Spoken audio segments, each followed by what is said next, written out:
আসসালামু আলাইকুম সম্মানিত ঢাকাবাসী, যে যেখান থেকে দেখছেন ভিডিওটি উপকার সাথে শেয়ার করুন। কারণ বাংলাদেশে কোনো মহানগর সিটি কর্পোরেশনের ভিতরে, ডিএমপির ভিতরে অবৈধ গাড়ি, টেস্কা, লেগুনা এগুলো মেন রোডে চলাচল মোটেও কাম্য নয়।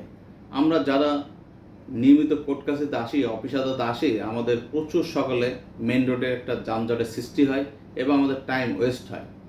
যেখানে মেন রোডে পাবলিক ট্রান্সপোর্ট আছে, সিএনজি আছে, উবার আছে, সেখানে কেন অবৈধ গাড়ি, যেটা সরকারের কোনো গভর্নমেন্ট রেভিনিউ নেই, কোনো রোড পারমিশনের ট্যাক্স নেই এবং প্রচুর অ্যাক্সিডেন্ট হয়। এবং বর্তমানে যে জ্বালানি সংকট, সেখানে ব্যাটারিচালিত রিক্সা প্রচুর বিদ্যুৎ অপচয় করে এবং মেন রোডে এটা কখনোই কাম্য নয়। এখানে অবশ্যই প্রশাসন, সিটি কর্পোরেশন, সরকারের পদক্ষেপ নিতে হবে যে ওদের অতি বিলম্বে খুব দ্রুতই এই যানজট ভোগান্তি থেকে ঢাকাবাসীকে উদ্ধার করার জন্য পদক্ষেপ নিতে হবে, যাতে মেন রোডে ব্যাটারিচালিত রিক্সা অপারেশন চায়। কারণ কোনো সভ্য দেশে, উন্নতশীল দেশে এটা কখনো কাম্য নয়।